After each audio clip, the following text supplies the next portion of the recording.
Paz do Senhor a todos. Nós somos gratos a Deus por mais uma vez Ele nos dar esta oportunidade de nós nos reunirmos, ainda que de forma parcial, para que a gente possa apresentar a Ele o nosso louvor, a nossa gratidão por tudo quanto Ele nos tem feito e por tudo quanto Ele nos fará. E para esse momento de louvor e adoração, eu os convido a gentileza de se portar em pé, em reverência à leitura da Palavra de Deus, que faremos no livro de Mateus, no capítulo 24. Nós vamos ler a partir dos versos 36 até o 42. E com esta leitura e em nome do Senhor Jesus, nós o damos por iniciado este culto de louvor e adoração a Deus. Assim nos diz a Escritura: porém, daquele dia e hora ninguém sabe, nem os anjos do céu, nem o Filho, mas unicamente meu Pai. E como foi nos dias de Noé, assim será a vinda do Filho do Homem.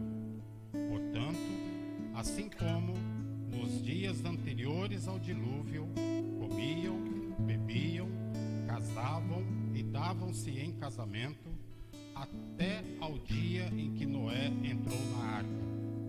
E não o perceberam, até que veio o dilúvio e os levou a todos. Assim será também a vinda do Filho do Homem. Então, estando dois no campo, será levado um e deixado o outro. Estando duas moendo no moinho, será levada uma e deixada a outra. Vigiai, pois, porque não sabeis a que hora há de vir o vosso Senhor. Com esta leitura nós vamos de forma ajoelhados, no sentido de reverência a Deus, e vamos pedir a Ele que nos dê uma noite de renovo, nos dê uma noite de revigoração e que possamos sairmos deste culto com a nossa fé alimentada, convictos de que este dia em que lemos, ele não está distante, e que saiamos daqui mais preparados para este encontro. Oremos ao Senhor.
Nessa noite a liturgia do culto, o Ministério de Louvor fará com 2 louvores, a Jéssica fará o momento da oferta, o grupo Ministério de Louvor com mais um louvor e depois vem a mensagem da palavra de Deus. Que tenhamos todos um bom culto e que saiamos daqui renovados em nome de Jesus.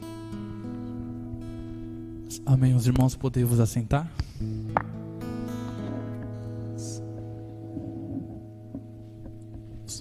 Como é bom poder estar na casa do Senhor e o adorando. Que nessa noite nós possamos entoar a Deus o nosso melhor louvor, dar a Ele a nossa melhor adoração. Amém?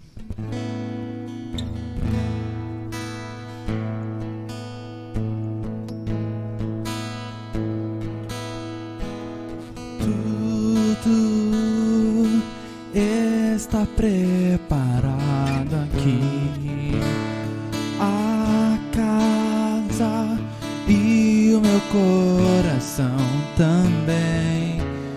Tu és o único motivo que me fez chegar.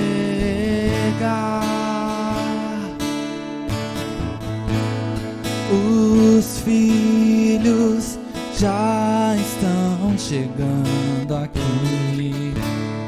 Agora somos 2 ou 3 ou mais. Encontre meu coração disposto a queimar por ti. Todos os versos e canções que eu conseguir cantar, todas as vezes quebrantado, só quero te falar. Teu é o reino e a glória pra sempre. Teu é o domínio e o poder. Amém, amém. Teu é o reino e a glória pra sempre. Teu é o domínio e o poder. Amém, amém.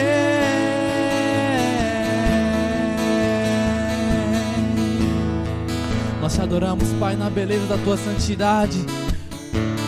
Nós sabemos que teu é o reino, tu é a glória, Pai, para todos sempre. Que nós sabemos, Pai, que não há outro como tu.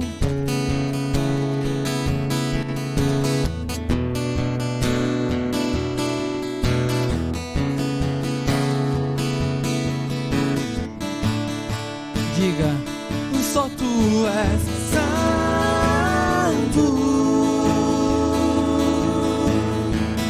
só tu és santo,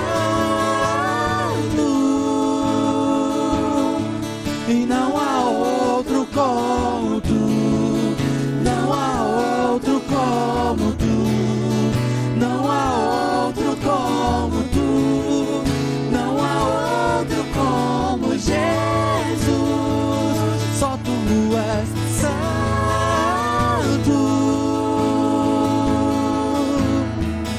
só tu és santo,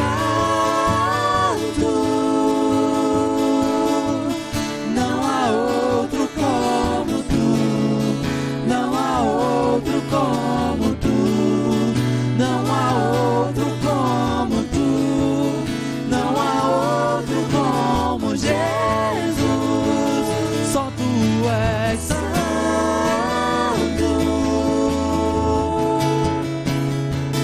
só tu és santo,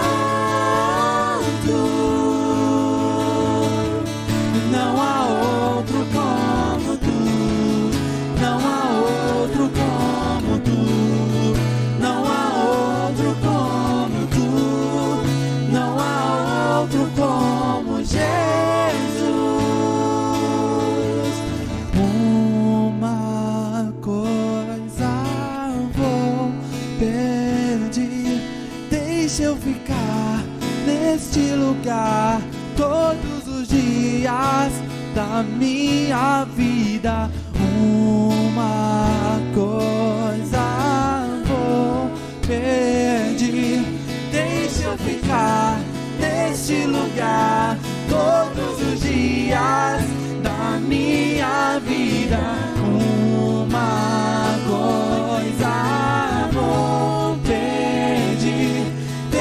eu ficar neste lugar todos os dias da minha vida. Uma coisa vou pedir, deixa eu ficar neste lugar todos os dias.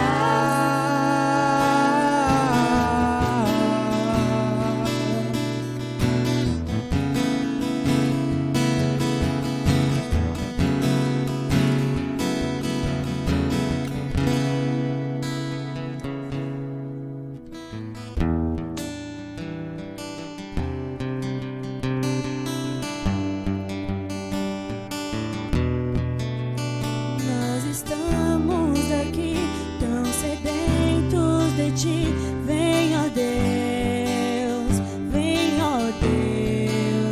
enche este lugar. Meu desejo é sentir teu poder, teu poder.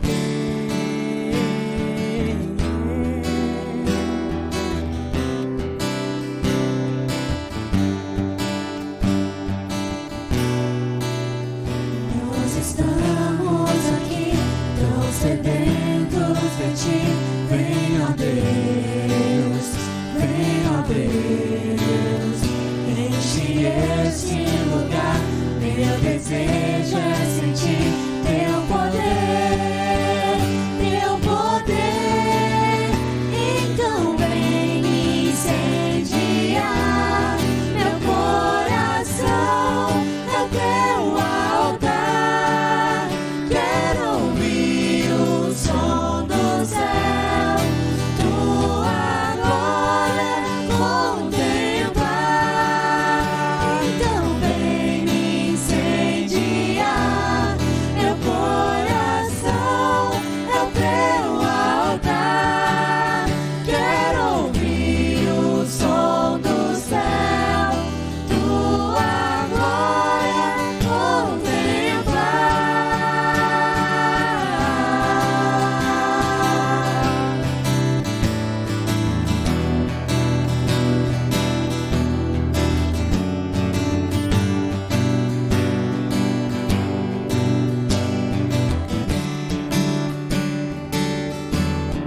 Te damos honra,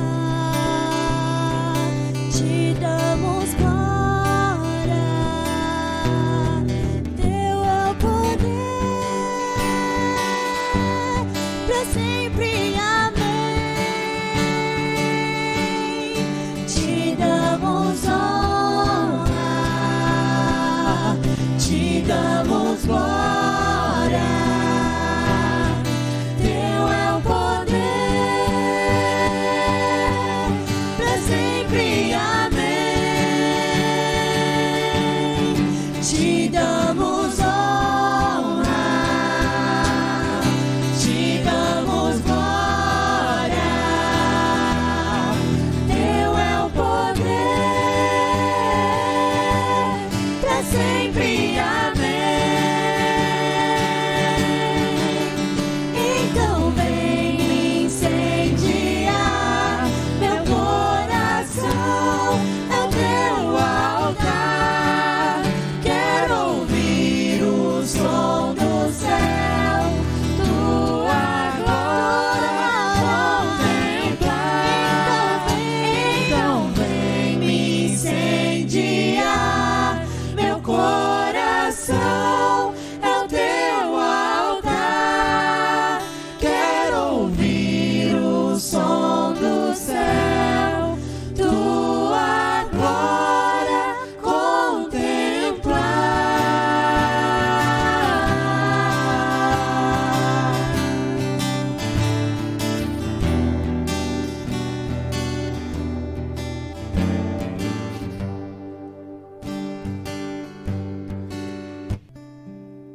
Som. Me ouvem, irmãos? Amém. Obrigada, irmão Anderson. Paz do Senhor. Todos bem? Graças a Deus. Se você quiser acompanhar a leitura da oferta, Mateus, capítulo 5. Mateus, capítulo 5.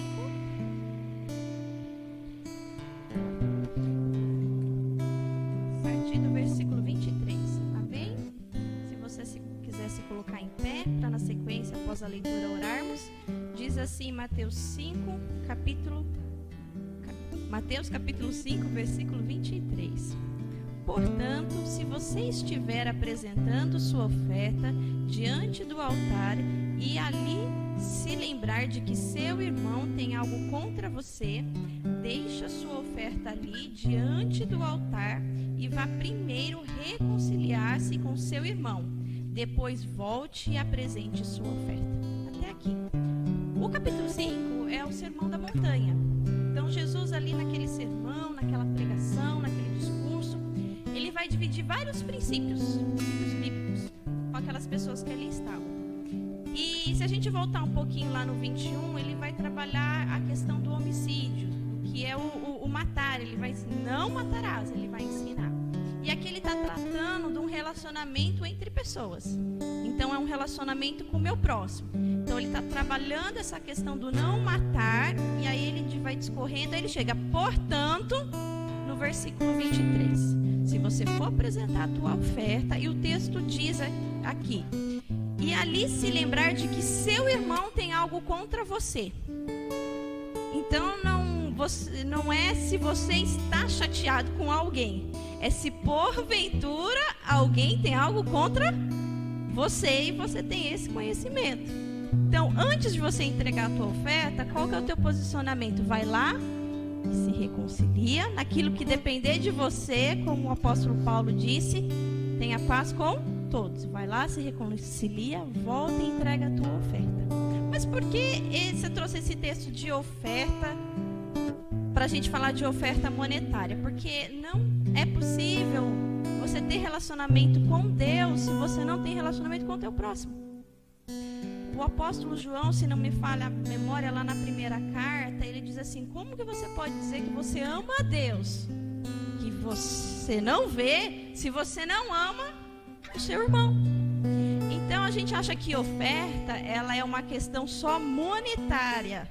E há um princípio por trás disso. E o princípio é que você tenha relacionamento com Deus e relacionamento com o teu próximo. Então às vezes, eu oferto bastante, eu sou generoso para com Deus, mas você oprime o teu irmão. Você está em guerra com o seu irmão. O coração do teu irmão está amargurado às vezes por uma questão que você cometeu. Então, para que você tenha comunhão com Deus, é importante que você tenha comunhão com o seu irmão. E para quando você trazer a tua oferta, essa comunhão ela está com o Pai e com o próximo. Jesus falou, os mandamentos se resumem em: ama o teu Deus sobre todas as coisas e o teu próximo como a ti mesmo. Então, quando você vier ofertar, se você souber e tiver possibilidade, se reconcilia. E às vezes a gente vem e a gente acha que a gente está cumprindo um mandamento, uma lei, mas o coração da gente está triste. Às vezes a gente chega na igreja, brigado com o marido, brigado com o filho, o pau comeu lá em casa, e você vem com o coração assim, irmão. Ora ali: Senhor, eu pequei, a pessoa está chateada comigo. Vai lá no teu esposo, vai lá na tua esposa e pede perdão, irmão. Não perca a oportunidade de ter comunhão com Deus, amém? Para que a nossa oferta seja agradável ao Senhor. E eu creio, irmão, Ele está disposto a todo momento a nos ensinar para a glória do nome dEle, amém? Você pode orar comigo em nome de Jesus? Senhor Deus, em nome de Cristo Jesus, Senhor, eu juntamente com os meus irmãos, Senhor, nós oramos a Ti. E neste momento de culto foi separada a oração, Senhor, em favor da oferta e dos dízimos, Senhor. E, Senhor, eu sei que a Tua palavra, ela me diz, Senhor, que eu preciso dizimar, Senhor. E não é explicitamente apenas uma necessidade, Senhor, é um princípio do Teu caráter, de quem Tu és, Senhor. Ofertar a Ti não é simplesmente, Senhor, separar uma porção, Senhor, daquilo que eu tenho e Te devolver, que é o dízimo, ou entregar a Ti uma oferta, Senhor, que eu propus no meu coração, Senhor. Há todo um preparo por trás, Senhor, há toda a minha consciência, Senhor. E eu oro, Senhor Jesus, para que o Espírito Santo, Senhor, venha falar a minha mente, Senhor. Venha me ensinar, Senhor, aquilo que o Senhor tem de melhor para mim, Senhor. E se porventura nesta noite, Senhor, eu ou algum dos meus irmãos, nós precisamos nos reconciliar, eu oro, Senhor, Espírito Santo, me constrange, me ensina, Senhor, para minha edificação e para a glória do Teu nome, Senhor, para que a minha oferta seja agradável agradável, Senhor, para que a minha oferta, Senhor, seja uma oferta de alegria, Senhor, sem acusação do pecado, Senhor, porque Cristo já levou sobre ele os nossos pecados. Aquele que confessa a Jesus Cristo o seu pecado, ele é fiel e justo para perdoar, Senhor, que o meu pecado, Senhor, que o pecado desta congregação seja perdoado, Senhor, que a gente possa ofertar monetariamente com alegria, que os nossos relacionamentos sejam tratados para a glória do teu nome, Senhor. Abençoa aquele que oferta, que dizima, Senhor, que faça com fé, Senhor, que não sejamos como a onda do mar, de um lado para o outro, Senhor, mas que num ato de fé, sabendo que tu reinas, tu és o provedor do meu lar, do lar dos meus irmãos, Senhor, não é apenas por obra, Senhor Jesus, mas salvação é uma questão de fé, e fé no Filho de Deus, Senhor. As obras são consequências do fruto do Espírito, Senhor, e eu te louvo porque o Senhor tem sustentado a igreja espiritual, o Senhor tem sustentado o meu pastor, aqueles que administram as finanças desta igreja que é tua, Senhor. Guarda, Senhor, meu Deus, as nossas finanças, Senhor, nos instrui para a glória do teu nome, Senhor. Em nome de Cristo Jesus, nós oramos a ti agradecidos, porque o Senhor é bom em todo tempo. Amém. Amém. Quem for ofertar ao Senhor pode trazer a sua oferta. Canta comigo assim, ó. Queremos o teu nome engrandecer e agradecer E agradecer-te pela tua obra, Pai, em nossas vidas. nossas vidas. Confiamos, Deus, Confiamos em teu infinito amor. pois só tu és o único Deus, Pai. Pois Só tu és o Deus eterno sobre toda a terra. Queremos o teu nome engrandecer e agradecer-te por tua obra em nossas vidas. Confiamos em teu infinito amor. Só tu és Pois só tu és o Deus eterno sobre toda a terra. Pois só tu és o Deus eterno sobre toda a terra e céu.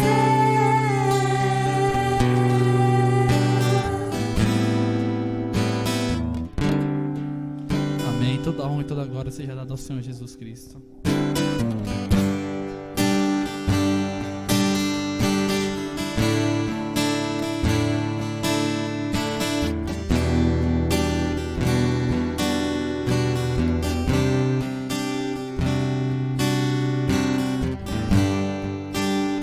O universo chora, o sol se apagou, ali estava amor.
A terra estremeceu, sepulcro se abriu e nada vencerá seu grande amor. Ó morte, onde estás? O Rei ressuscitou, ele venceu pra sempre, pra sempre exaltado é, pra sempre adorado é, pra sempre ele vive, ressuscitou, ressuscitou.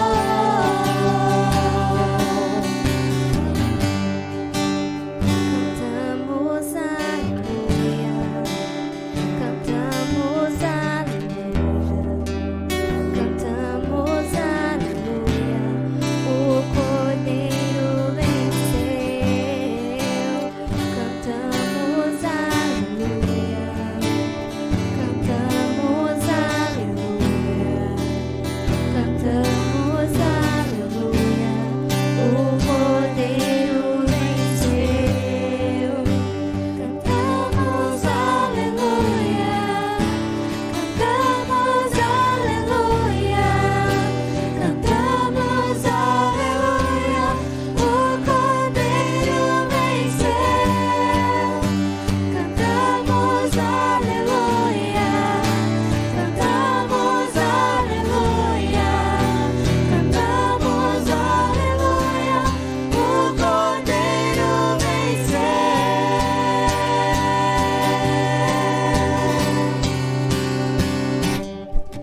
Pra sempre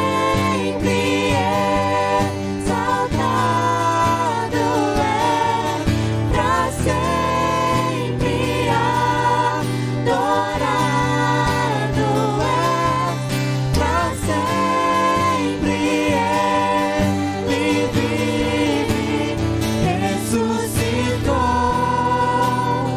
ressuscitou. Pra sempre. Pra sempre exaltado é, pra sempre adorado é, pra sempre ele vive, ressuscitou, ressuscitou.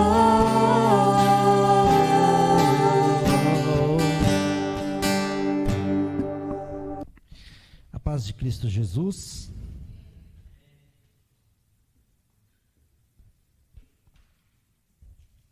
Espero que todos estejam bem, inclusive você que está nos assistindo.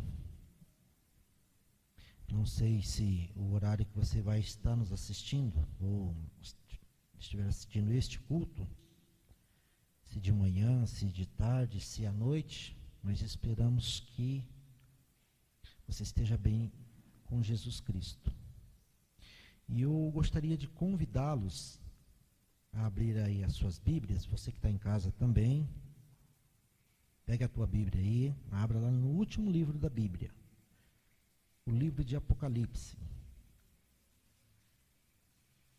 E o nome do livro, ele traz Apocalipse de João, mais conhecido como Apocalipse ou Revelação. Apocalipse capítulo 1, verso 1. Vou ler inicialmente aqui até o verso 3, para a gente entender o pano de fundo aqui desse livro. E eu espero em Deus, né, que Deus me dê capacidade aqui, me dê entendimento para poder tirar um pouco dessa falsa impressão que nós temos, né, que Apocalipse é um livro que é impossível de se ler. Tem sim muito simbolismo, tem muita coisa aqui embutida dentro do livro de Apocalipse, e um cuidado que a gente tem que ter, porque é uma diretriz do próprio livro. No final do livro eu não posso colocar em Apocalipse o que não tem e nem tirar de Apocalipse o que tem. Então ele é o que ele é, o livro de revelação. Revelação de quem? De Jesus Cristo, conforme está aí Apocalipse capítulo 1, verso 1. Então diz assim o texto. A versão que eu estou usando é a versão da Revista e Atualizada, João Ferreira de Almeida. Então, se tiver um pouquinho diferente da tua aí, não se preocupe. O importante é a gente entender o que está sendo dito aqui no texto, e o conteúdo do texto é o mesmo, o significado, o objetivo. Revelação de Jesus Cristo que Deus lhe deu para mostrar aos seus servos as coisas que em breve devem acontecer, e que ele, enviando por intermédio do seu anjo, notificou ao seu servo João, o qual atestou a palavra de Deus e o testemunho de Jesus Cristo quanto a tudo o que viu. Aí vem o verso 3. Bem-aventurado ou felizes. Bem-aventurado aqueles que leem e aqueles que ouvem as palavras da profecia e guardam as coisas nela escritas. Aí ele finaliza dizendo assim: pois o tempo está próximo. Feche os teus olhos e ore comigo, em nome de Jesus. Senhor, louvor e honra a Ti. Mesmo em meio a essa dificuldade toda que se alastrou aí pelo mundo afora, Senhor, alguns lugares está mais tranquilo, outros está mais conturbado. No nosso cenário de Brasil também está dessa mesma forma. Em alguns lugares está mais tranquilo, em outros estão mais conturbados. Mas a nós o Senhor tem nos permitido aqui, ainda que de uma forma limitada, Senhor, a gente consiga congregar, consiga comunicar com os irmãos, seja através de uma gravação, seja através, Senhor, colocando à disposição dos irmãos o que foi feito aqui, através do louvor, através da explanação da Tua palavra. E nós Te louvamos porque é o Senhor nos permitindo fazer assim, nesse momento, nesse contexto. E agora eu peço a Ti habilidade e sabedoria, Senhor, porque sou ser humano, sou frágil, sou fraco, sou limitado. E a ideia é compartilhar um pouquinho daquilo que eu consigo entender dentro do texto, meu Deus. Peço a Ti habilidade, sabedoria, discernimento, e que eu consiga, Senhor, ficar dentro dos parâmetros da Tua palavra, nem indo nem além, nem ficando aquém, Pai. Por isso eu peço a Ti habilidade e sabedoria, Senhor, e que todos que estiverem ouvindo, Senhor, possam também compreender. Te louvo e Te agradeço por este momento aqui, em nome de Jesus. Amém. Pode se assentar, fique bem à vontade. E, como eu disse inicialmente, a ideia é tentar desmistificar um pouquinho acerca do livro de Apocalipse. É evidente que tem aqui muita formas que Deus fala, né? Através aqui de, como ele diz aqui no verso 20, né? Formas de mistério, né? E aí aquilo que é importante, ele vai dizendo o que é. Né? Então nós vamos ver aqui algumas sacadas aqui no capítulo 1, e eu espero que o tempo me permita, né? Porque o capítulo 1, o capítulo 2, o capítulo 3, eles são muito tranquilos na leitura e na compreensão. Não tem muita dificuldade aqui. A coisa toda começa a pegar a partir do capítulo 4, porque muda o cenário. Né? Porque no capítulo 4, João é chamado para ir para o céu. Aí ele vai, né? Que ele é obediente. Aí ele vai para o céu. Aí começa a visão, dentro daquele contexto ali que Deus está permitindo que ele veja. Só que há uma ordem para João, e é isso que nós vamos tentar entender aqui. né? Como diz aqui o verso 3, né? Apocalipse é também um livro que ele tem um pano de fundo de profecia. É aquilo que vai acontecer, Deus dizendo o que vai acontecer. Profecia nesse sentido, vai acontecer, e vai acontecer assim, assim, assim. Deus ele vai dizendo dentro do livro o que vai acontecer.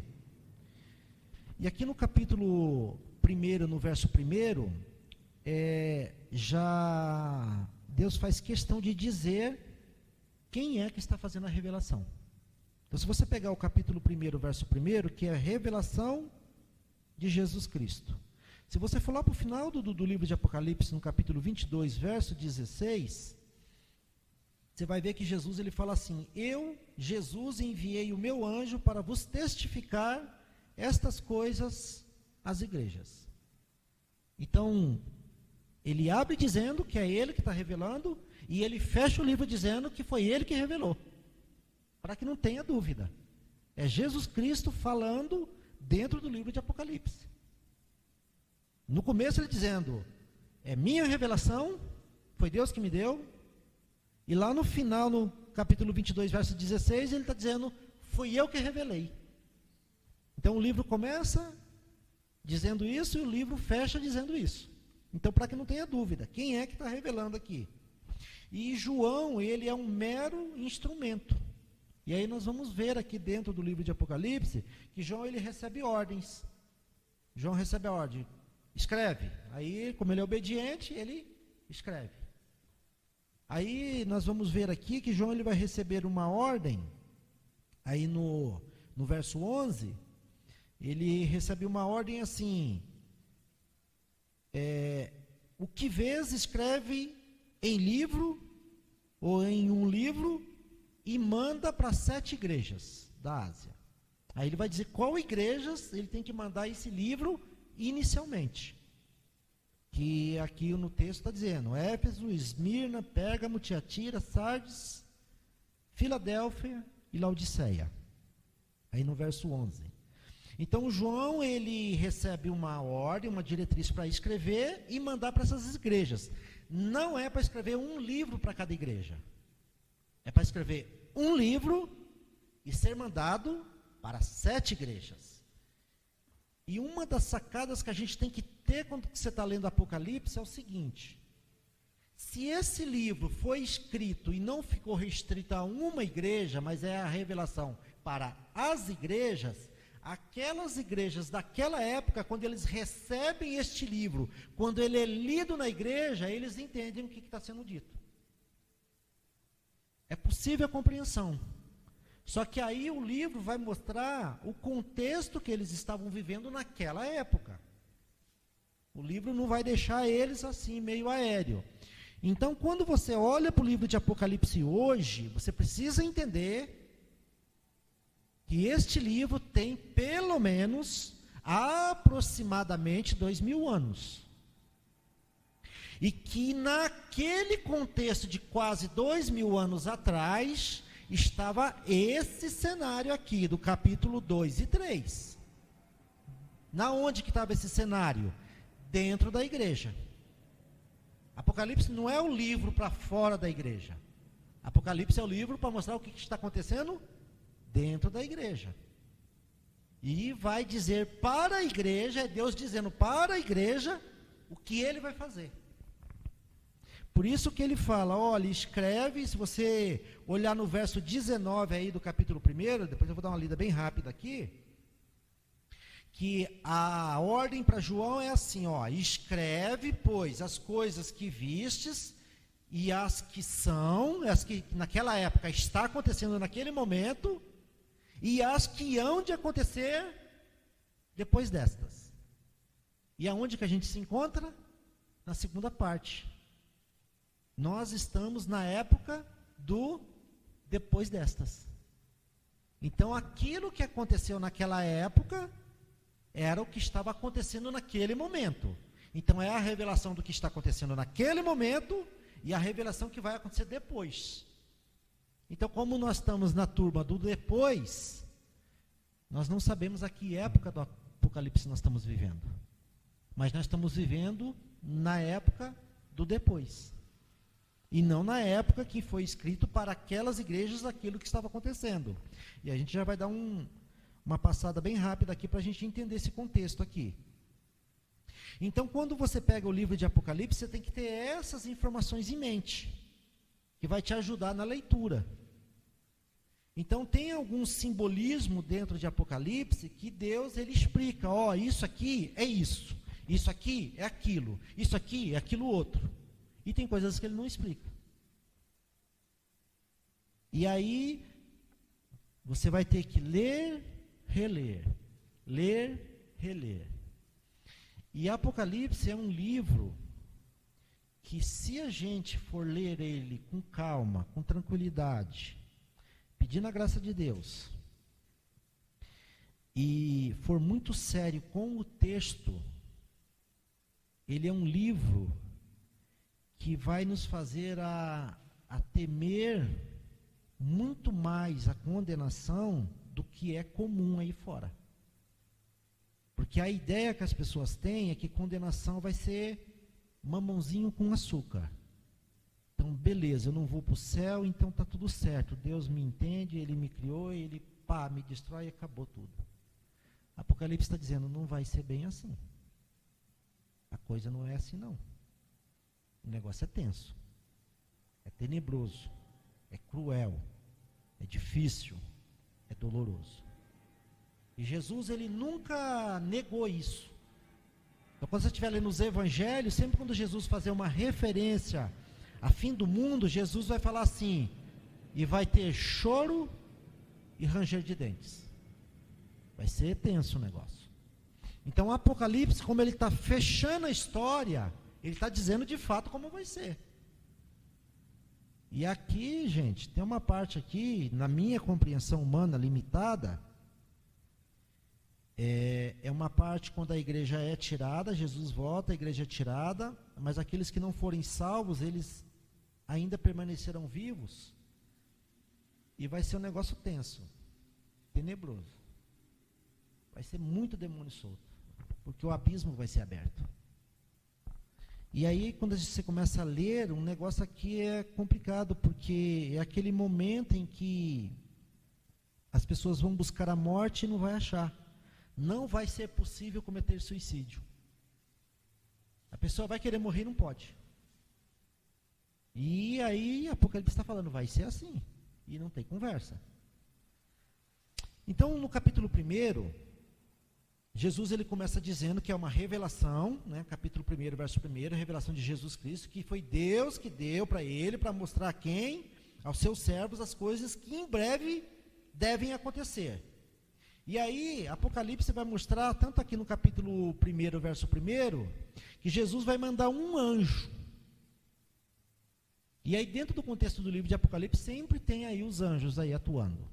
No final do livro de Apocalipse, lá no verso 22, capítulo 22, verso 16, também vai falar Jesus falando que ele mandou através do anjo.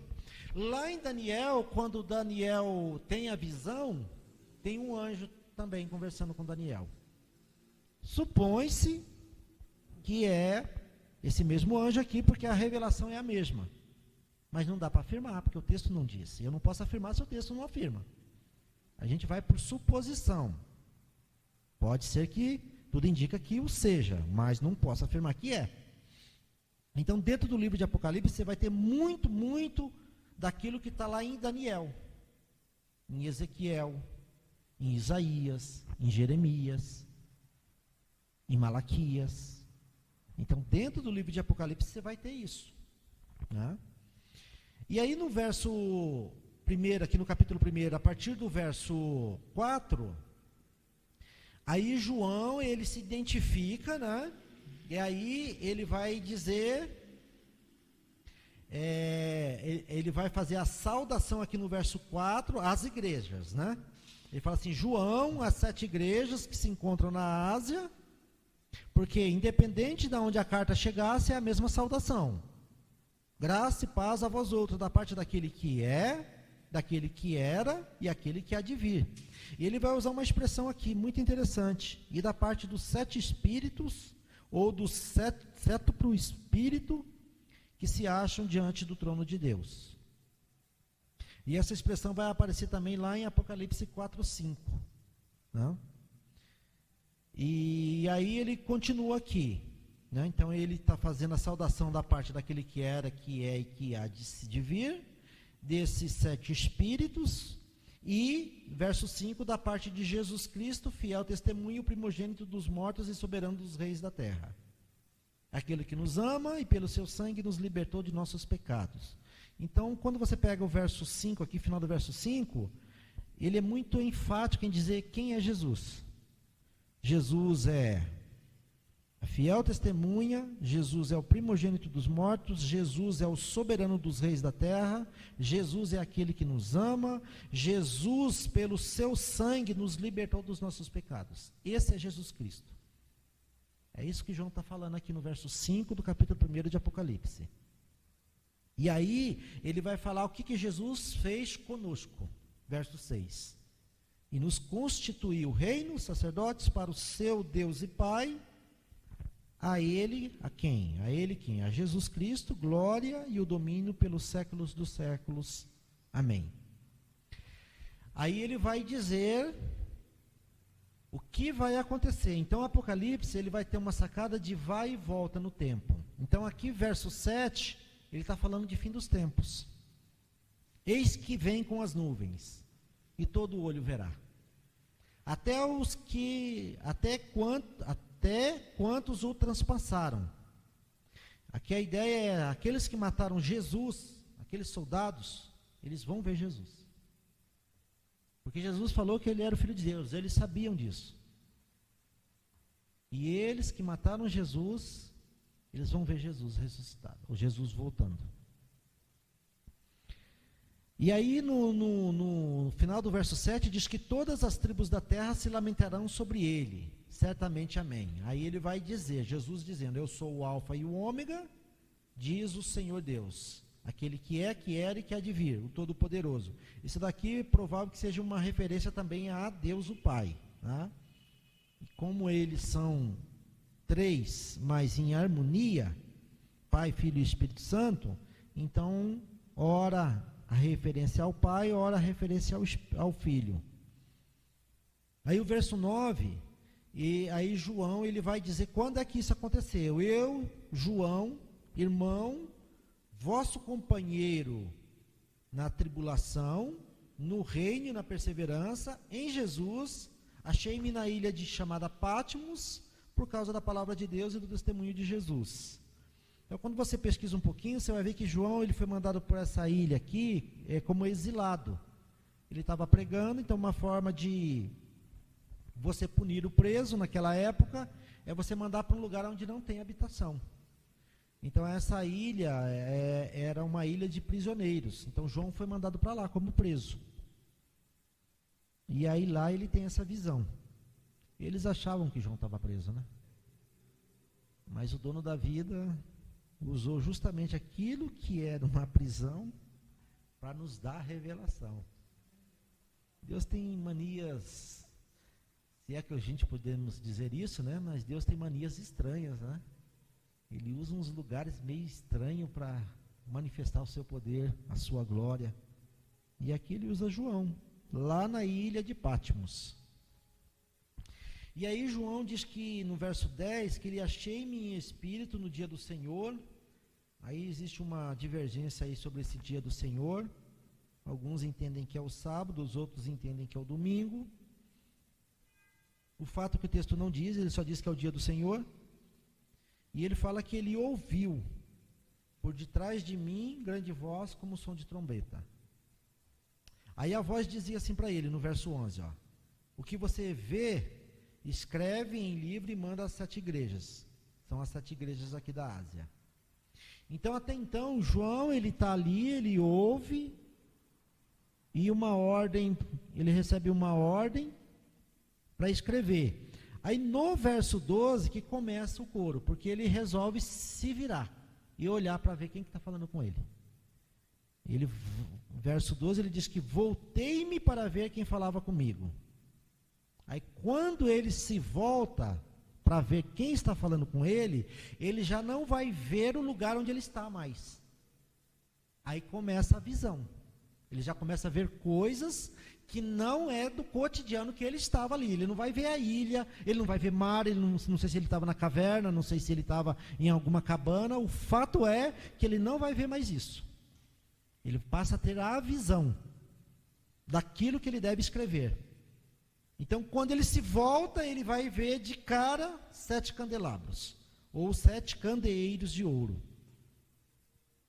E aí no verso 13, no meio desses candeeiros, aí tem ali um semelhante ao Filho do Homem. Aí ele vai descrever como ele viu esse homem. Esse homem estava com vestes talares e cingido à altura do peito com um cinto de ouro. Verso 14, a sua cabeça era branca como a alva lã, como a neve, os olhos como chama de fogo, os pés semelhante ao bronze polido, como que refinado numa fornalha, a voz como a voz de muitas águas. Aí no verso 16, ele tinha na mão direita 7 estrelas, e da boca saía-lhe uma espada afiada de 2 gumes, aquela que corta dos 2 lados. O seu rosto brilhava como o sol na sua força. Que é essa mais ou menos a visão que Daniel tem daquele ser, que ele vê aquele homem lá na beira do rio, né? E aí o verso 17, quando eu vi, caí a seus pés como morto. Porém ele pôs sobre mim a mão direita, dizendo, não temas, eu sou o primeiro e o último. E aquele que vive, estive morto, mas eis que estou vivo pelo século dos séculos. Agora olha o final do verso 18. E eu tenho as chaves da morte e do inferno. Eu tenho, ele está dizendo. E no verso 19 vem aquela diretriz para João. Escreve, pois, as coisas que vistes, as que são e as que hão de acontecer depois destas. Aí no verso 20 ele vai dizer que nessa primeira visão que ele teve, João, tem um mistério. E esse mistério é revelado para ele, no verso 20. Aí no verso 20 ele fala assim, ó, quanto ao mistério das 7 estrelas que viste na minha mão direita e dos 7 candeeiros de ouro, ele vai dizer o seguinte, as 7 estrelas são os 7 anjos das 7 igrejas. E os 7 candeeiros são as 7 igrejas. Aí o que Deus está fazendo? Ele está fazendo o que a gente chama de uma analogia. Uma coisa, mostrando uma coisa, mas está dizendo que aquilo que ele está mostrando representa outra coisa. Você viu o candeeiro. Candeeiro serve para iluminar. Candeeiro é o que recebe o óleo, aí você acende ali, e ele ilumina um ambiente. Então ele está falando, esse candeeiro que ilumina o ambiente, é na verdade, a igreja. A ideia é, o mundo está na escuridão, mas a igreja deve ser luz. E aí quando você pega aqui a questão das estrelas, as estrelas são os 7 anjos das 7 igrejas. Então quer dizer que cada igreja tem um anjo. Então tem um anjo lá, João vai escrever para o anjo. Aí quando você começa a ler o capítulo 2, você vai entender que na verdade aqui também é uma outra analogia. Ele está usando a palavra anjo para representar o responsável pela igreja, que pode ser o pastor, o presbítero, ou aquele, um missionário, ou aquele que tem a responsabilidade de cuidar da igreja. Então quando você pega, por exemplo, Paulo escrevendo a Timóteo, Timóteo no começo da carreira, ele tomava conta de igreja, mas ele não era presbítero. Depois ele vai se tornar. Mas no começo não é, mas ele tem a responsabilidade. Então, se Timóteo ainda não é um presbítero, mas toma conta de uma igreja e está recebendo essa carta, ele é chamado aqui, dentro desse contexto de Apocalipse, de anjo. E aonde que está isso, pastor? Quando você começa a ler a partir do capítulo 2. Por quê? Porque aqui ele vai dar uma diretriz para João, né, e o capítulo 2 começa dizendo assim, ao anjo da igreja em Éfeso, escreve. Então ele não está escrevendo para anjo, ele está escrevendo para a igreja. Ele está escrevendo para que ele é responsável por aquela igreja, que ele tem que receber esse material e ler para a igreja. Então o Apocalipse era para ser lido nessas 7 igrejas. E aí quando você pega essas 7 igrejas, a mensagem que é dirigida a essas 7 igrejas, aí você tem que ter aí uma sequência para você entender. Que é o capítulo 2 e o capítulo 3, que é a mensagem às 7 igrejas. Então, para cada momento em que Jesus vai falar com cada uma dessas igrejas, existe aí uma hierarquia que você precisa olhar dentro do texto. Então, o texto sempre vai começar com uma ordem. E a ordem é sempre essa: ao anjo da igreja tal, escreve. É uma ordem. É para João escrever aquilo que está sendo dito. Escreve isso para eles. Então, primeiro, tem sempre uma ordem. Segundo, vai ter também a identificação de quem é que está mandando escrever. A ideia aqui no texto não é quem está escrevendo, mas é quem é que está dando a ordem para que seja escrito. Então aí, Jesus ele vai usar aqui, dentro desse contexto dessas 7 igrejas, aquilo que João viu. Ele vai usar algumas referências, porque o João fala que viu um homem, né, andando no meio dos candelabros, e esses candelabros, ou os candeeiros, é a igreja. Então a ideia é, Jesus, que é esse homem que ele viu, está andando no meio da igreja. Mas como é que é esse sujeito que eu vi? Ele tem essa e essa característica. É um sujeito que ele tem o olho de fogo, ele consegue ver o que ninguém vê, ele consegue entender o que ninguém entende, ele tem uma espada afiada na boca, se precisa ele mata, porque você vai ver depois, lendo Apocalipse, que uma das formas de matar vai ser com essa espada. E é muito tenso o negócio, quando você está lendo depois, mais para o final do livro de Apocalipse. Então, sempre vai ter aqui uma identificação para cada uma dessas igrejas de quem é o autor. Depois que ele dá uma ordem e se identifica, ele vai fazer uma análise da igreja. Ele vai dizer para a igreja como a igreja está. A ideia não é como eu acho que a igreja de Bom Sucesso está. A ideia do texto é: Jesus sabe como a igreja está na essência. Ele faz uma análise. Ele analisa relacionamento entre irmãos, ele analisa púlpito, ele analisa grupo de louvor, ele analisa corpo de consagrados, ele analisa fidelidade, ele analisa amor, ele analisa interação, ele analisa tudo dentro da igreja. Por quê? Porque ele passeia dentro da igreja. E aí ele vai fazendo uma leitura de cada igreja. Pode olhar os textos. De cada igreja, ele tem o raio-x. Ele bate o olho e fala: pode escrever, essa igreja está assim, assim, assim. Se não tiver, quando eles lerem lá, eles vão falar: não está assim não. Nenhuma igreja teve a ousadia de falar: não é isso não. Dentro das igrejas, irmãos, tinha prostituição, tinha feitiçaria, tinha ali os seguidores de Jezabel, de Balaão, tinha ali os nicolaítas, doutrina dos nicolaítas, que Jesus não é isso tudo que ele fala que é, que Deus não está preocupado com a minha carne, ele está preocupado com o meu espírito, então eu posso fazer o que eu quiser com a minha carne, então vamos partir para prostituição mesmo, vamos pegar todo mundo. Tinha tudo isso naquela igreja, das igrejas. Vocês acham que isso é novidade para Deus, nos dias atuais? Isso aí existia 2000 anos atrás. É só olhar o texto.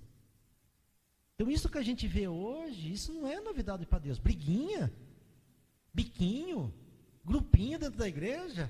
Olha Apocalipse, é só ler. Então Jesus, ele sempre ele faz o raio-x da igreja. E como aqui ele está usando essas 7 igrejas como modelo, essas igrejas é um perfil da igreja. Bom sucesso é um perfil dessas igrejas. Você quer entender bom sucesso? Leia o que foi escrito às 7 igrejas que está aqui. Você vai entender bom sucesso.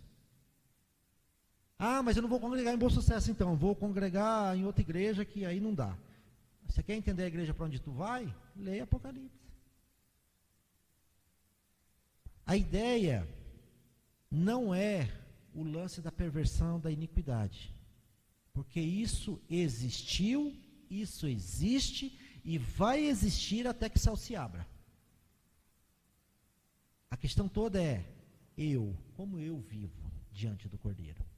Como é que é a minha vida diante do Cordeiro?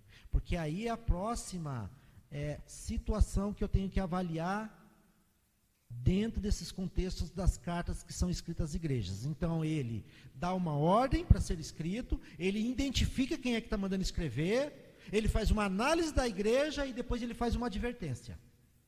E aí tem a advertência tanto no lado negativo quanto no lado positivo.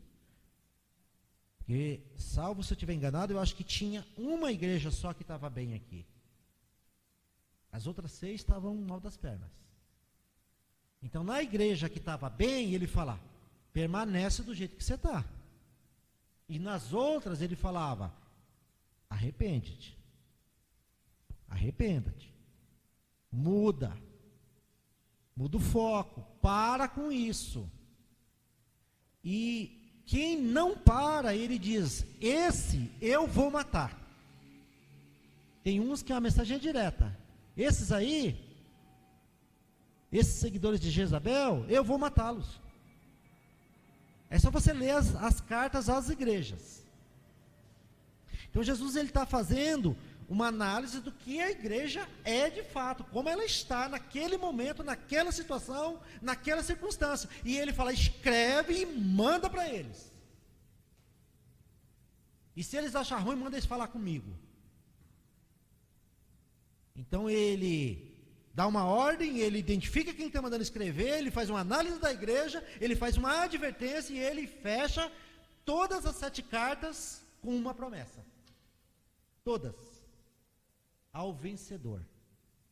Porque mesmo em meio à iniquidade, à perversão, e mesmo em meio a pessoas que fingem servir a Deus, mas que servem o reino das trevas, pessoas que são seguidores de Satanás, pode olhar dentro das igrejas. Mesmo em meio a tudo isso, tem pessoas fiéis, e esses irão receber da parte de Cristo aquilo que ele prometeu. Numa linguagem bem simples, não importa como a igreja está, importa como eu estou. Porque quando o céu se abrir, Jesus ele não vai me julgar porque a igreja está assim ou assado, salvo se depende de mim, aí eu vou ser julgado por isso. Mas eu vou ser julgado por aquilo que eu sou e aquilo que eu tenho feito. Assim ele vai julgar vocês. Cada um, individualmente. Porque só existe uma maneira, só uma, de eu não ser condenado. Só uma maneira. Tirou essa maneira, todos vamos ser condenados. Todos. A única maneira de eu não ser condenado é se o meu nome estiver escrito no livro da vida. E o livro da vida pertence ao Cordeiro. E se pertence ao Cordeiro, é ele que escreve. Senão eu vou ser condenado. Por quê? Porque se o meu nome não estiver lá, eu vou ser julgado por aquilo que eu faço.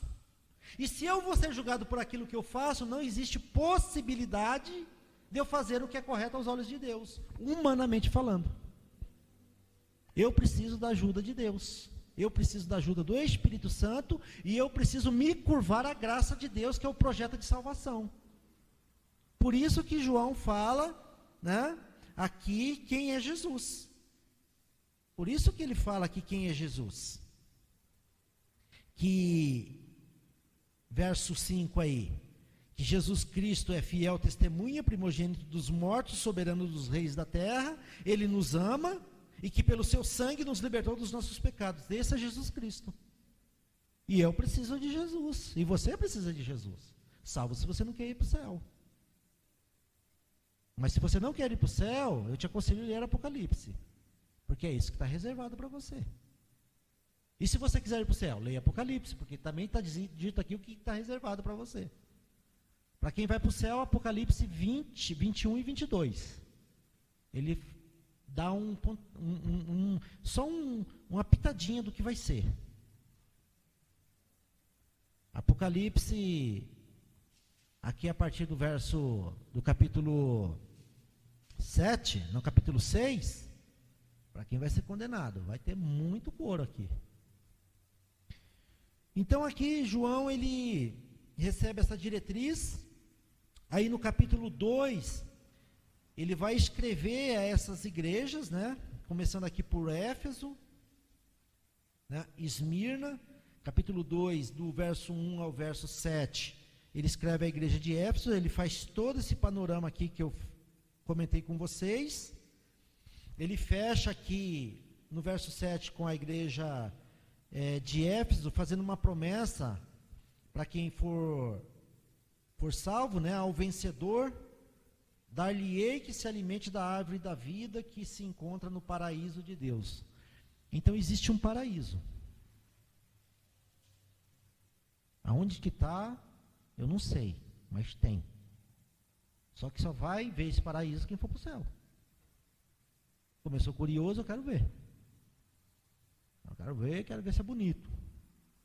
Como tudo que Deus faz é perfeito, se a gente olha para a natureza, e a natureza já está contaminada com o pecado há alguns anos aí, né, para não dizer muitos e muitos anos, e a gente fica deslumbrado com a natureza, imagine uma natureza perfeita, sem a marca do pecado. Imagine você olhar na perfeição da criação de Deus, mas só vai ver quem for.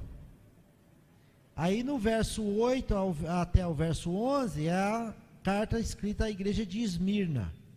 Esse mesmo contexto, ele vai usar a mesma regra aqui. E aqui ele fala que é para ser, final do verso 10, ser fiel até a morte, dar-te-ei a coroa da vida. E fecha o final 11 dizendo que o vencedor de nenhum modo sofrerá o dano da segunda morte, porque vai ter a segunda morte. Só que a segunda morte é para quem não vai ser salvo. Aí é uma situação à parte para você entender que está lá no capítulo 20 de Apocalipse. Aí do verso 12 até o verso 17 é a carta escrita à igreja de Pérgamo. Mesmo esquema, faz toda aqui dentro dessa igreja aqui que tem a doutrina de Balaão aqui. Balaão, para quem não sabe quem é Balaão está no Antigo Testamento. Então Deus tem um rei, Balaque, ele contrata Balaão, e Balaão era aquele cara que cobrava para abençoar alguém ou amaldiçoar. Então Balaque vê os israelitas e fala, vou contratar Balaão para que ele amaldiçoe os israelitas. Aí o rei combinou com ele um preço, ele foi lá, tá bom então. Só que na hora que ele ia amaldiçoar, ele abençoava o povo. Aí o rei ficou invocado, falou, cara, eu estou te pagando para você amaldiçoar. Ele falou, é que eu não posso amaldiçoar, você é povo de Deus. Mas eu sei um esquema que você pode fazer para você derrubá-los. Aí o Balaque falou, mas como é que é um negócio aí? Ele falou, pega as menininhas bonitinhas do teu reino, né? Manda elas se arrumarem, ficar toda cheirosinha, perfumada, bota aquelas roupas bem decotadas e manda ela para o meio do povo de Israel. E deixa o couro comer. Elas vão seduzir os homens. E quando elas conseguirem seduzir os homens, elas já têm que ser instruídas a induzi-los à idolatria. Então, você vai ganhar esses caras pela carne. Você vai derrubá-los. Então essa era a doutrina de Balaão. Você usa a carnalidade para derrubar no campo da fé. E essa doutrina de Balaão está dentro dessa igreja aqui, ó. Isso depois de muitos e muitos anos aqui, ó, dentro da igreja de Pérgamo. Está aí no verso 14 aí, ó. E aí quando ele fecha aqui esse texto da igreja de Pérgamo, ele vai fazer a promessa aqui, né, que a gente vai receber aqui Verso 17 aí. Ao vencedor dar-lhe-ei o maná escondido. Tem um maná escondido, que a gente não sabe onde que está, mas está escondido. Bem como lhe darei uma pedrinha branca. E eu sei que essa pedrinha branca tem algum motivo de ser pedrinha branca, mas está aí. E sobre essa pedrinha, escrito um nome, a qual ninguém conhece, exceto aquele que recebe. Então é um nome que você vai receber, que você não sabe qual que é, só vai saber quem receber. Vai receber um tal de maná escondido, que a gente não sabe como é que é, mas a gente sabe que é maná, e a gente sabe que está escondido. E é promessas. Como eu gosto dessas coisas assim, Deus ele gosta de aguçar a curiosidade. Você quer um maná escondido? Está escondido o maná, você quer? Eu vou dar. Mas para isso tem que vir para cá. E para vir para cá, tem que se curvar a Cristo. Você quer a pedrinha branca? Tem a pedrinha branca. Tem um nome. Mas como é que está escrito? Qual que é o meu nome? Não, você tem que vir para receber, aí você vai saber. Então, são promessas que Deus vai fazendo. Eu gosto de ler isso daqui porque eu falo, Deus parece que gosta de ficar brincando com a gente, né? Mas ele para nos aguçar, ó, tem coisas que você não sabe como vai ser, você tem que vir. Aí depois ele vem a igreja de Tiatira aqui. Aqui na igreja de Tiatira aqui, eu acho que é aqui que tem aqui a Jezabel, aí no verso 20 aí, ó. Tem a mulher Jezabel aí, ó. Essa aqui é outra terrível também. Aí tem o lance não só da carnalidade, mas também de sacrifício a ídolos, né? Prostituição, final do verso 20 aí, ó. Né? Ela incentiva as pessoas a praticarem a prostituição e comerem coisas sacrificadas aos ídolos, né? Final do verso 20 aí. E aí ele vai mostrar o que essa igreja está vivendo ali, né? E aí ele vai lá no verso 26, diz que o vencedor que guardar até o fim as minhas obras, eu lhe darei autoridade sobre nações, né? Aí vem a igreja de Sardes, no capítulo 3. No verso 5 aí, capítulo 3, verso 5, diz que quem vencer vai ser vestido de branco. E de modo nenhum apagarei o seu nome do livro. O que está escrito aí no verso 5? De modo nenhum apagarei o seu nome do livro da vida. Está aí o livro da vida. Pelo contrário, confessarei o seu nome diante de meu Pai e diante dos seus anjos. E se você pegar Apocalipse 20, 12...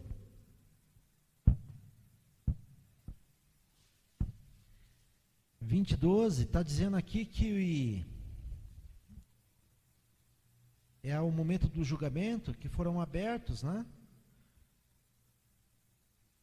Foram abertos livros e o livro da vida foi aberto. Os mortos foram julgados segundo as obras que estavam escritas nos livros, tá? E no verso 15 diz que se alguém não foi achado inscrito no livro da vida, esse foi lançado para dentro do lago de fogo. Então a forma de você não ser lançado dentro do lago de fogo é que o teu nome esteja no livro da vida. Depois ele segue aqui a igreja de Filadélfia, no capítulo 7, e ele fecha aqui no verso 12. Verso 11 ele dá um conselho, né? Que é para conservar o que tem, para que ninguém tome a nossa coroa. E ele vai nos fazer colunas, né, no santuário de Deus. A ideia é, a gente não vai mais sair do céu, ou do lugar onde Deus nos colocar.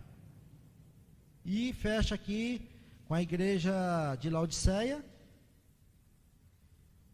a partir do verso 14, e ele fecha aqui no verso 21, fazendo a promessa que quem vencer, dar-lhe-ei, né, sentar-se comigo no meu trono, assim como também eu venci e me sentei com meu Pai no trono.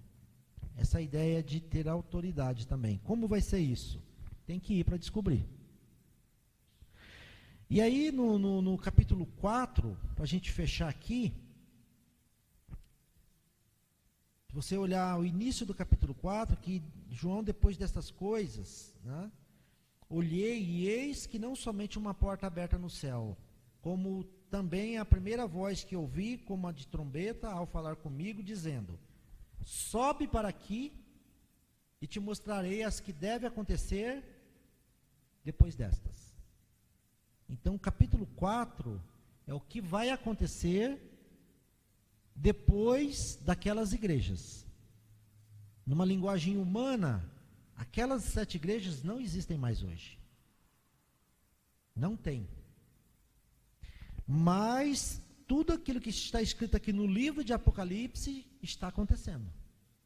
E é importante a gente entender isso daqui, e é importante a leitura. Então, só uma pincelada aqui, capítulo 4, essa visão de quando ele entra no céu, a visão que ele tem.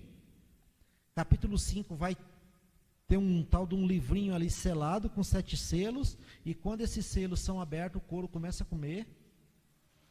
E aí quando você lê essa questão dos selos, no capítulo 6, principalmente os 4 primeiros selos, é enquanto a igreja está aqui. O 5º selo é uma visão de preparação para a volta de Cristo, e o 6º selo, a partir do verso 12, é a volta de Cristo. A ideia é a igreja tirada.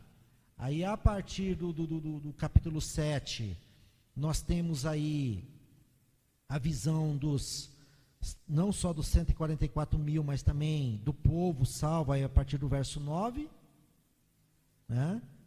Trata um pouquinho da volta de Cristo, e aí no capítulo 8, aí começa o coro. Aí a desgraceira toma conta. Aí começa a se tocar aqui, o 7º selo é quebrado, e começa a se tocar trombetas. Aqui é desgraceira pura. Aqui é dor, sofrimento, horror, medo. Aqui tem que ter estômago para ler, viu? Aqui é couro. Então a ideia que eu vejo no livro de Apocalipse, nós temos uma visão macro, né, que Deus dá, do que vai acontecer, um cenário geral, e depois ele volta e começa a dar uma visão micro, paulatinamente. Então o capítulo 8 até o capítulo 8 e o capítulo 9 é uma visão macro. A partir do capítulo, principalmente do capítulo 12, é uma visão micro, porque ele volta lá para Gênesis, falando de como a serpente, né, como Satanás caiu do céu e tudo mais, vai fazer uma descrição aqui no capítulo 12. Então ele volta no princípio e começa a contar toda a história. Aí vai até a consumação. Né? E para facilitar a tua leitura, eu acho que ajuda bastante, se você decidir ler o livro de Apocalipse, tem algumas linguagens aqui dentro, e essa mensagem aqui é mais no sentido de te dar ferramentas para a leitura, se você quiser ler, e a orientação do texto é, lá no começo do livro, é ler, né? Bem-aventurados aqueles que leem e aqueles que ouvem, né? Então, para facilitar a tua leitura, quando você ver referências aqui, por exemplo, no livro de Apocalipse, acerca da Babilônia, Babilônia não é uma cidade em si, mas você pode entendê-la como um sistema. É um sistema que une política e religião, com o intuito de fazer a coisa andar. Então, tem épocas aí no decorrer do mundo que foi mais tenso, tem época que é mais tranquilo. Mas Babilônia sempre existiu, em qualquer época, em qualquer canto do mundo. Então, quando você olha para o lance da besta, né, a besta vai ter momentos em que vai ter um sujeito mais empoderado de poder, e tem hora que ele é derrubado. Então a besta ela tem muito a ver com o político, o poder político-militar. Então quando tem um imperador, ele está investido do poder político e militar, e ele faz o que ele quer. E aí você vai ver muito disso lá em Daniel, os impérios. Então é descrito para Daniel esses impérios, na visão, né, que aí vai usar simbolismo, né, também os chifres, que é o símbolo do poder, chifres sendo quebrados, né, poder caindo, Então a besta ela tem a ver com esse poder político-militar. E aí você vai ver uma referência também ao falso profeta. E falso profeta é toda e qualquer religião falsa. E toda e qualquer religião falsa é a religião que não tem Cristo como Senhor. Tem Jesus Cristo como Senhor, Rei, Salvador? Não, então é falsa. Simples assim. Isso é Bíblia. Ah, mas no livro tal não diz isso. Então, o livro tal é o livro tal. Bíblia é Bíblia. A Bíblia diz o seguinte: tem Cristo como Senhor? Ele é o Salvador? Mostra Ele como Salvador, que a pessoa tem que se curvar a Ele como Filho de Deus? Não, não tem, então é falso. É anticristo, você dá o nome que você quiser. Então você vai ver essa visão aqui do falso profeta. E aí vai ter outros simbolismos aqui dentro do livro de Apocalipse, que é a mulher montada lá na besta, né? Depois ele vai explicar que a mulher é uma cidade, né, que está sobre 7 montes, né? Então ele vai mostrando aqui. E no caso de Satanás, dispensa comentário, né, irmãos? Vocês sabem quem ele é, né? O anjo caído, o principal, o maioral, né? Então, quando você está lendo o livro de Apocalipse, ele vai usar essas nomenclaturas. E tem coisas dentro do livro que já aconteceu. Tem coisas que está acontecendo. E tem coisas que vai acontecer. A questão toda é que tempo nós estamos. E mais importante é como eu estou diante do Cordeiro. Porque voltando para o início do livro de Apocalipse, Jesus Cristo, ele anda, ele passeia no meio da igreja. A igreja é candelabro. E ele passeia, pode olhar lá, ele está andando no meio dos 7 castiçais, dos 7 candeeiros. O candeeiro é a igreja. Jesus Cristo está passeando aqui. Quando ele olha para mim, o que ele vê? É essa a preocupação que eu tenho que ter. Amém? Vamos colocar em pé. Você que está em casa, eu vou pedir a gentileza que você pare o que você está fazendo. Se você estiver fazendo algo aí, algum serviço, algum trabalho, algum a fazer, pare o que você está fazendo. Se tem alguém na tua casa aí que serve a Cristo, chame ele aí para perto de você. Seja esposa, filhos, irmãos, irmãs, seja quem for. Fala, para um pouquinho. Para o que você está fazendo. Vamos orar. Pedir a graça de Deus, pedir discernimento de Deus, pedir a Deus que nos capacite a entender mais e mais os teus projetos. E uma das coisas que a gente vem, eu quero compartilhar com você, fechando o livro de Apocalipse no capítulo 22, para a gente orar. Se você pegar Apocalipse capítulo 22, verso 7, o início do verso 7, está escrito assim, ó: eis que venho sem demora. Bem-aventurado aquele que guarda a palavra da profecia deste livro. Aí no verso 12, ele começa o verso 12 dizendo assim: eis que venho sem demora.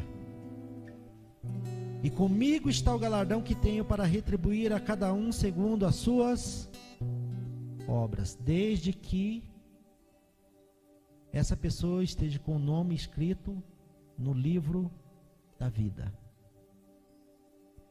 Então, eu gostaria muito que você fizesse uma autoanálise aí da tua vida, como você está como pessoa, como ser humano, como membro do corpo de Cristo, como parte da igreja de Jesus Cristo, que nós não sabemos quantos membros tem essa igreja, mas a igreja é dele, e ele sabe, e ele está passeando dentro da igreja dele, porque ele é Senhor, porque ele manda, porque ele é o Cordeiro de Deus, porque ele tem poder e autoridade, porque Mateus 28, 18 diz que ele nos diz que todo o poder e autoridade foi me dado no céu e na terra. Jesus tem poder e autoridade no céu e na terra. Então, se Jesus, dentro desse contexto de Apocalipse, estiver olhando como ele está olhando para você agora, o que ele tem enxergado em você, na sua vida, nas suas atitudes, no seu vocabulário? O que Jesus tem enxergado nas companhias que você tem? O que Jesus tem enxergado naquilo que tem te dado prazer na alma, no coração? Jesus sondando a tua mente, o que ele está achando aí dentro? Quais são os valores que ele tem visto aí dentro de você? É hora de você fazer uma autoanálise. E talvez entender um pouquinho o que ele falou às igrejas. Se você, porventura, desviou, caiu, não sente mais prazer em estar na presença dele, talvez está na hora de você voltar. Fazer uma reflexão, confessar o seu pecado, se curvar, pedir ajuda e se voltar para Cristo. Mas essa é uma decisão sua. Peço a Ti que você feche os teus olhos e ore comigo, em nome de Jesus. Senhor, todo louvor e honra a Ti, Pai. Louvo e exalto o Teu santo nome. Tu sabes que sou ser humano limitado, fraco, pequeno, falho. Não sou, Senhor, um profundo conhecedor, Senhor, da Tua palavra. Mas dentro daquilo que eu tenho visto, Senhor, e entendido, eu tenho tentado compartilhar, Pai. E sei que essa pandemia, meu Deus, quando a gente olha para esse cenário de bairro, cidade, estado, país, mundo, está acontecendo é porque o Senhor permitiu, não tem conversa. O Senhor permitiu que essa pandemia se espalhasse. E é momento de reflexão, Senhor. Como é que nós estamos diante de Ti? E eu quero confessar a Ti as minhas fraquezas, as minhas falhas, as minhas limitações como ser humano, como homem, como servo, como marido, como filho, como esposo, como ministro, como parte do corpo de Cristo, Senhor. E peço a Ti que o Senhor nos ajude, ó Pai. Me ajude a mim e ajude o corpo de Cristo aqui em Bom Sucesso, Senhor. Ajude os seus, Pai amado. Aqueles que, Tu sabes, dessa igreja aqui, quem vai entrar na Nova Jerusalém. Tu sabes, Tu conhece o futuro. O Senhor sabe quem vai subir. O Senhor sabe quem vai receber de Ti todas essas promessas aqui. O Senhor é Deus. Ajude-nos, Senhor, ajude-nos. Aqueles que estão fracos, titubeando, fortalece, Senhor, ajuda, Pai. Ajuda, meu Deus. E aqueles, meu Deus, que infelizmente já escolheram condenação, permita eles fazerem uma reflexão séria, Senhor, acerca da Tua palavra. Que eles saiam, Senhor, desse mundo ilusório que vai ser fácil, que vai ser tranquilo, que não vai ser dolorido, porque isso é mentira, Senhor. Vai ser tenso o negócio, vai ser difícil, vai ser doloroso. Então que as pessoas tenham a oportunidade, Senhor, de olhar para a Tua palavra e entendê-la, meu Deus, e se posicionarem diante de Ti. E darem espaço para que o Espírito Santo as ajude numa mudança de vida, mudança de atitude, mudança de caráter. Ajuda-nos, Senhor, ajuda-nos a ser pessoas melhores. Ser melhor, Senhor, dentro de casa, ser melhor no trabalho, ser melhor na escola, ser melhor na rua, ser melhor na vizinhança. Dá-nos entendimento e discernimento, meu Deus. Ajuda-nos, Senhor. Peço da Tua graça sobre as nossas vidas, peço da Tua misericórdia sobre as nossas vidas. Conduza-nos, Senhor. Não sabemos como vai ser essa semana que vem pela frente, Pai. Alguns estão voltando para o ritmo de trabalho, outros ainda não. Outros ainda continuam confinados, outros ainda continuam desempregados. O Senhor sabe das nossas limitações, dificuldades, medos e temores. Ajuda-nos, Senhor. Ajuda os teus filhos, Senhor, os Teus servos. Ajude, Senhor, cada uma dessas famílias, Pai. Aqueles que estão sendo sinceros contigo. Ouve, Senhor, a oração, o clamor, a súplica, ó Pai.